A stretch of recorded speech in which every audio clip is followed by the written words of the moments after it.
Guys, we're just holding a meeting here between myself and Jaco Van Tonder, who is the Advisor Services Director at 91.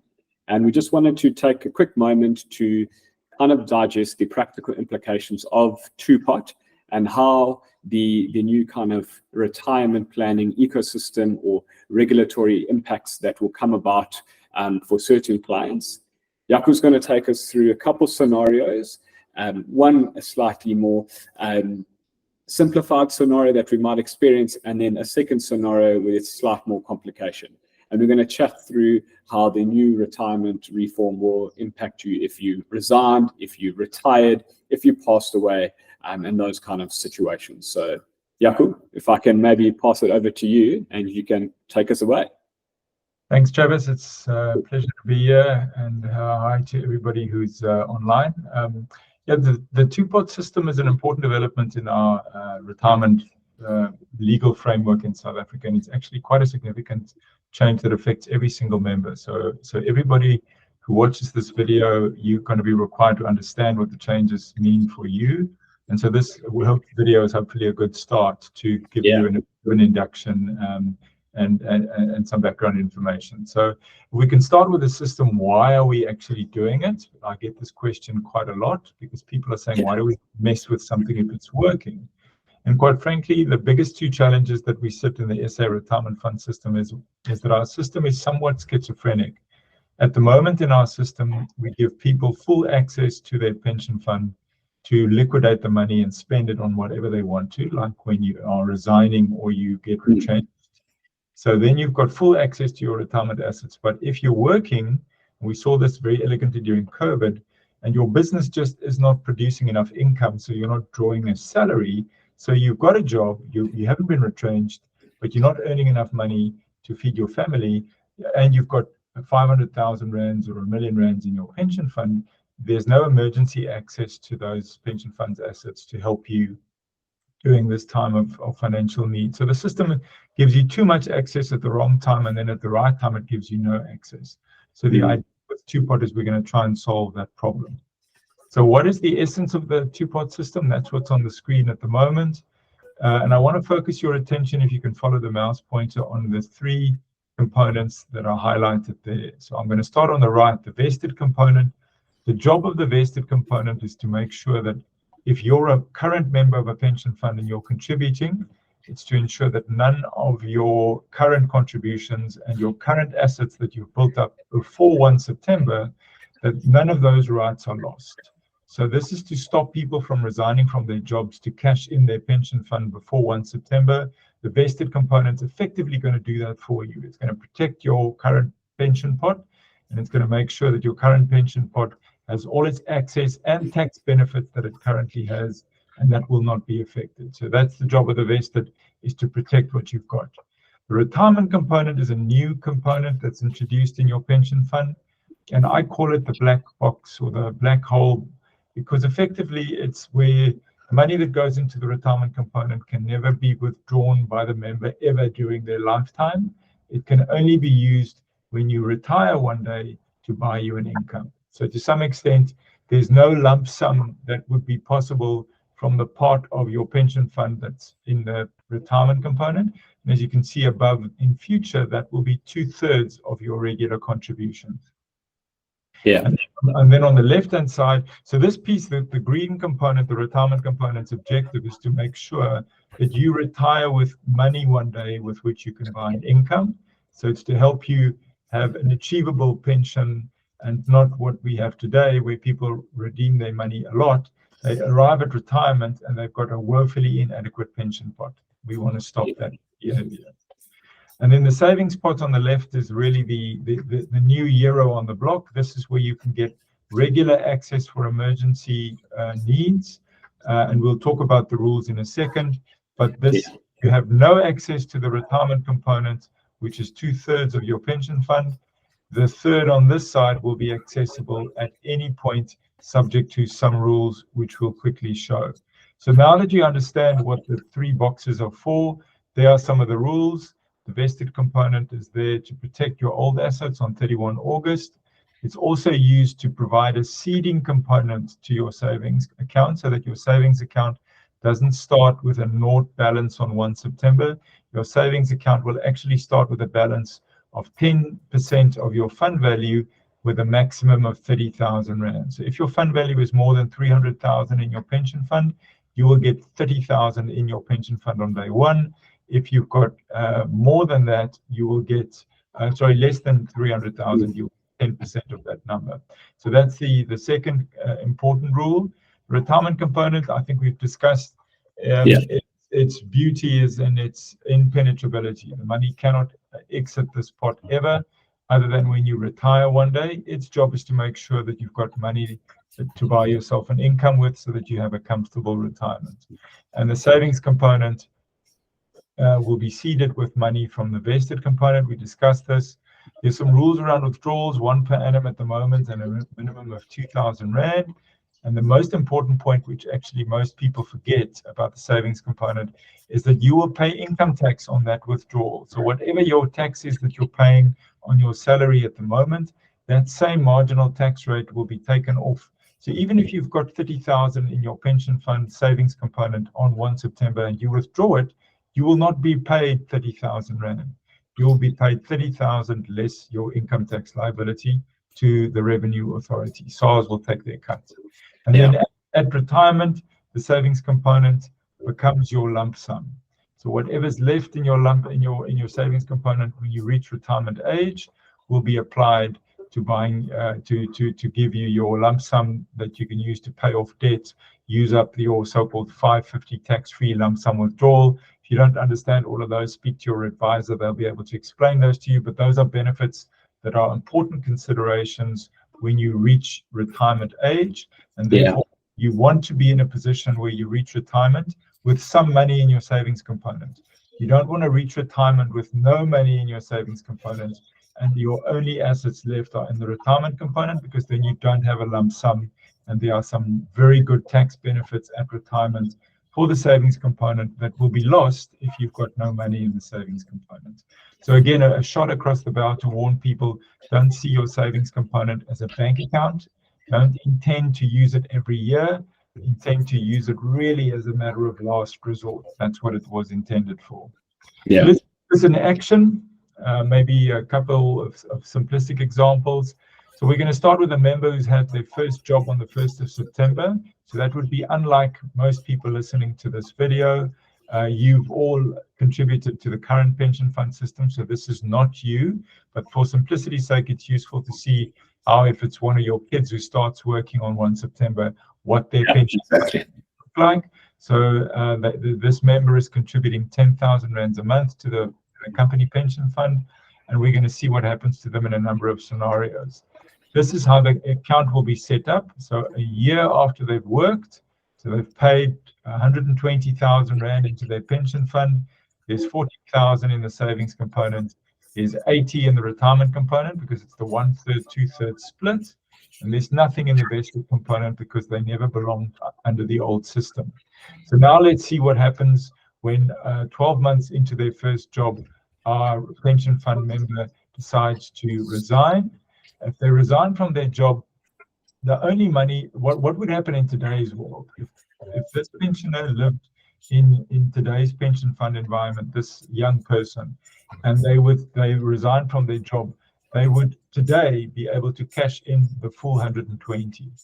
In the two-pot world, however, they will only be able to cash in the 40 that's in the savings component. They will be forced to preserve and to transfer the 80,000 Rand that is in the retirement component either to their new employer or to a preservation fund, but they cannot cash it in anymore like they used to before. And so let's see if they move it to a preservation fund and they then want to do a withdrawal. It's basically the same picture. The 40,000 is in the saving, the 80,000 is in the retirement component, and the only piece that's available for a once-off withdrawal is the 40 in the savings component less the income tax. The 80,000 Rand is fully protected until retirement. So this is a very big difference from today.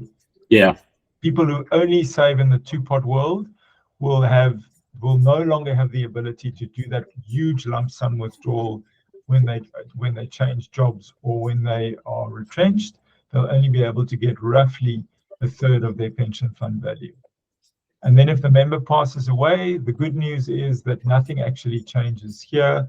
So it's the same death benefit process. So if a pension fund member, whilst they're working, pass away, the trustees will make an award, taking the member's wishes into account. That process is largely unaffected. And then if our investor retires after 30 years, so this is the year 2055, you'll see they've built up quite nice balances in their savings pot now, 2.5 million. There's 6 million in their retirement pot on the right-hand side. And so what happens at retirement is the savings pot is now available for the lump sum withdrawal for all those nice tax advantages that SARS gives you when you retire. You can now cash in those tax opportunities for your savings pot. And what you don't use is transferred to the retirement component, which will then be invested to buy you an income, and that will be your pension for the rest of your life. So here you can kind of see two-pot in action with a simple investor. And then, Jaco, if I can just jump in, the one key difference here is you'll use retirement tax tables on your savings component, the 2.5 million, as opposed to accessing the funds pre-retirement. You're going to be taxed at your marginal tax rate. So that's also just another factor we need to take into account. That's a brilliant observation, Travis, and it's actually probably the most important reason why people should not squirrel their savings components away whilst they're working, is because there are huge tax benefits at retirement with a lower tax table and a big tax-free lump sum that you will basically be losing out on if you use your savings pot during your working life as a bit of a bank account. So that's never a good idea. So if we look at the second client, and the second client was picked as an example because it probably looks very similar to people who might be watching this video. Yeah, exactly. So you've been contributing under the old dispensation and you will be contributing under the new one. This member already has 5 million in their pension fund. And of that 5 million, there's 4 million, which we call the pre-T-Day assets, and 1 million is the post-T-Day assets. That relates to a previous change to Provident Fund regulations, which again, you can ask your financial advisor if you want to understand if that affects you. But if you've ever been a member of a Provident Fund where you contributed money to a Provident Fund for a company, odds are that you will be in this position where you will have pre and post pots, and your advisor can help you understand that. And so if we look at this investor, actually, I'm just going to go to the seeding one, where you can do it all in one go. So obviously, this investor goes into two-pot with 5 million. And so a couple of things happen. The first thing that happens is on the 1st of September, they transfer 30,000 from your current 5 million into the savings component. And the rest of the 5 million is left in the two vested components because you've got two types of Provident Fund assets that need to be separately accounted for, but your savings component is created. So this is different to our previous client who didn't have vested assets. They didn't get a seeding component. They basically had to save their seeding component from nothing. But if you are an existing pension fund member, you will get the seeded benefit. So our member got it, 30,000 Rand. And so if we go 12 months later, so they've contributed another 120 in new contributions, 1/3, 2/3.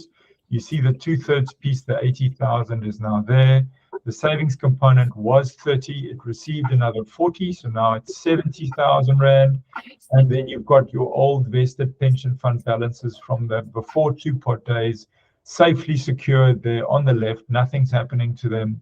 They're waiting for you to retire or to change your jobs. So if we look at what happens to our pension funds member when they then decide to resign from their job or they get retrenched, their money is in the pots as we had them before, but now they've got some options. If they want to maximize their cash, they can take the whole yellow pot, which is the old rules that apply today, still applies in future to your old assets.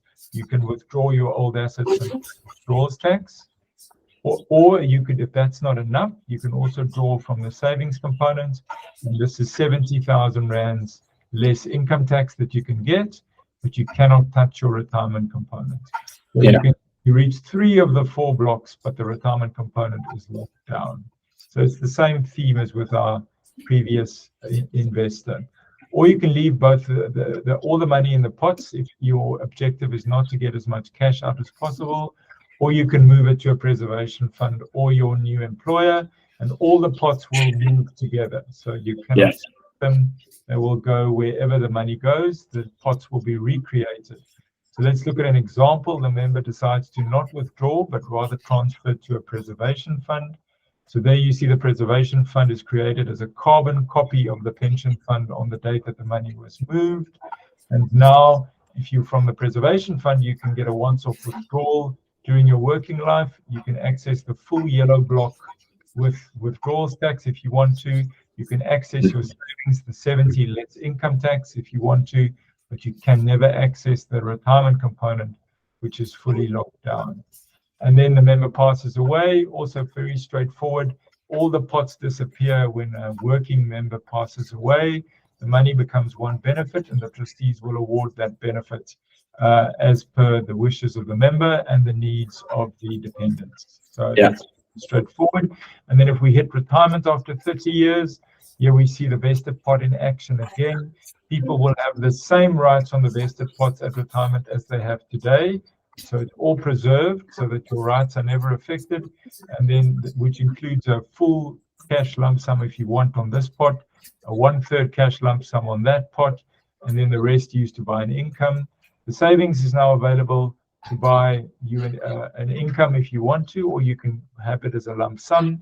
It's the same as the previous investor, where the tax now is much more beneficial at retirement, a big tax-free lump sum and lower tax rates. So it's a good idea to have a decent amount in your savings component when you retire, and then the retirement component is used to buy an income. Whatever you don't withdraw as a lump sum from these will roll into the next one and will be used to buy you an income as well.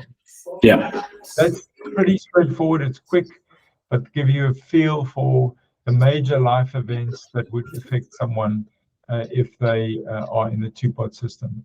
How's it going to affect your statements? I'm going to show you here a little short example of what the statement's going to look like. The top half of the statement is a 91 retirement fund investment statement.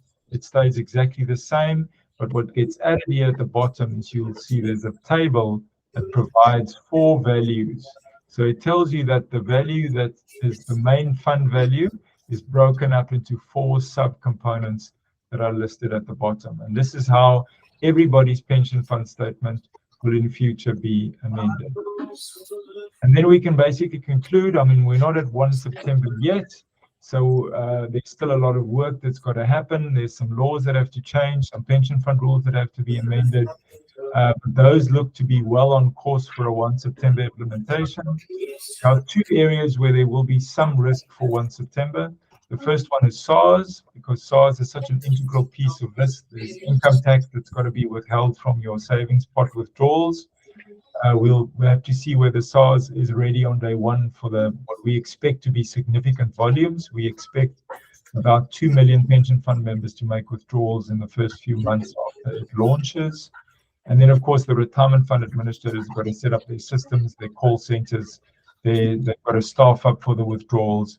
So I think it's going to be an incredibly busy time. Yeah. Over the next 6 to 8 weeks for most pension fund members. And that's my story, Travis. Yeah. No, thanks, Jaco. I think the big thing for us is if you look at the psychology of planning, you can see just by what you've referenced there, say the 2 million expected kind of withdrawals or transactions that you guys are planning for in that sense. Maybe obviously not just 91, but as an industry. That's the industry. Yeah.